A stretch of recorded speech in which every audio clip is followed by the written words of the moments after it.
Judging by your account, you seem pretty convinced that the Muslim Brotherhood will do well in the elections.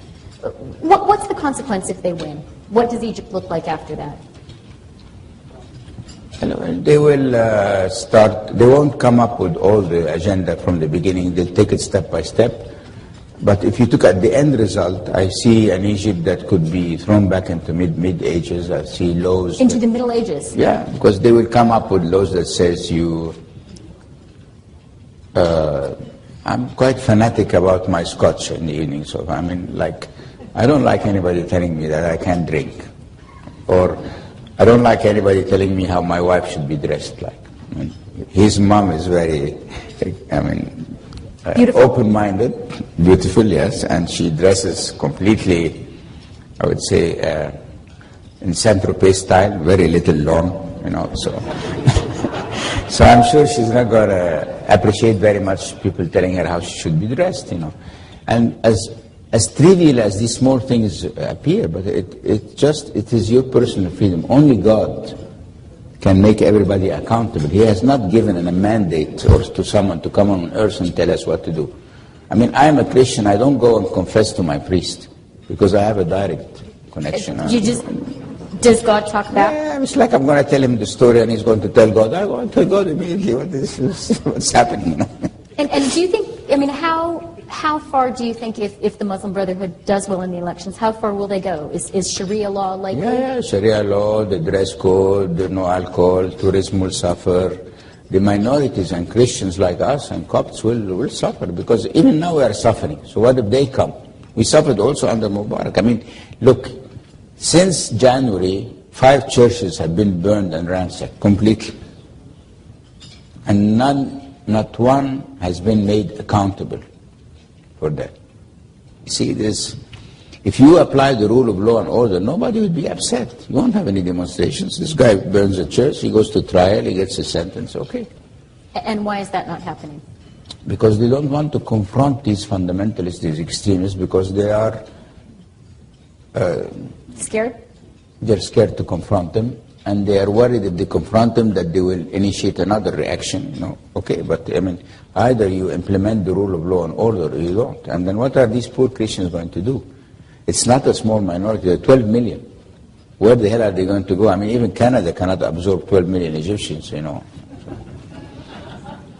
could try. And why would they leave their own country? This was a Christian country, I mean, this is a Coptic country.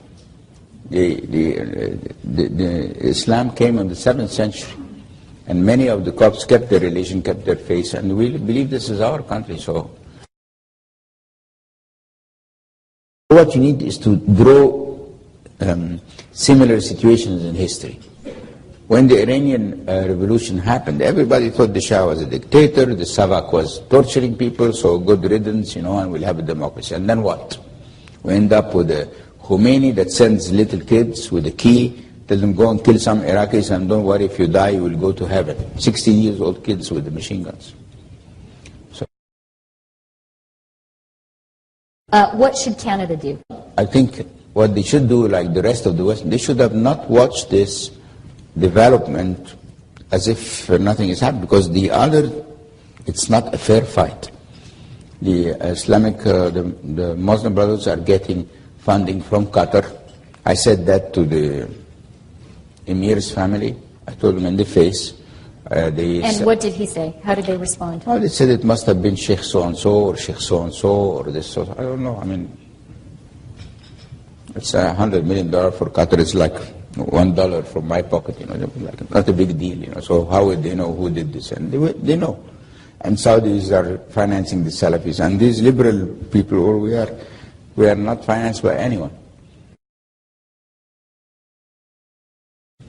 As a follow-up to this point that you've underscored on the need for Western involvement, a concern, a counter-argument against that that's often raised is, well, if you have Western involvement, that will provoke a counter-reaction, and there will be a sense of Western imperialism, Western interference. You think that's wrong? Well, I'm not talking about an open involvement, because the Qataris are not openly sending money to the Muslim Brotherhood. So this is an on-the-record call for clandestine just support? like the others. I mean, there are two ways to do it. Or you send a message to the Qataris, do not send money or interfere in the Egyptian affair, and the same message to the Saudis, or you interfere. But you leave us victims to an unfair fight. This is just ridiculous.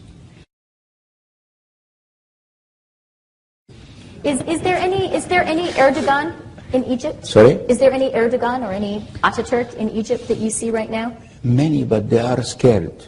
Many of them, because they become targets. It's like my joke when I send the Twitter, they want to kill you, will shoot you. I mean, so how can you argue against who has this guts? You think, you think I walk in Cairo with 6 bodyguards or with any armed, nothing. I don't walk with anybody. Are you still suffering the ramifications of that tweet? Look, I'm a guy you can't scare. See, nobody can scare me, I have my sins, okay? But I walk looking to God. I think He's next to me, on my side, so I fear no one. Whenever there's a problem with Him, let's go. We'll go and face these evil people and we'll teach them a lesson. So I don't give any. You can't scare me in any way, because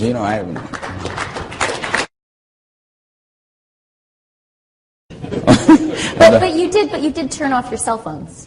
No, that's a different story, because our license, unfortunately, said that the government has the right to ask us for security reasons to terminate the service. And if we don't do that, then our license gets cancelled, which means I am, as a chairman of the company, can be prosecuted by my shareholders because I have vanished billions of value because I didn't obey the license agreement. A deal is a deal, whether it's right or wrong.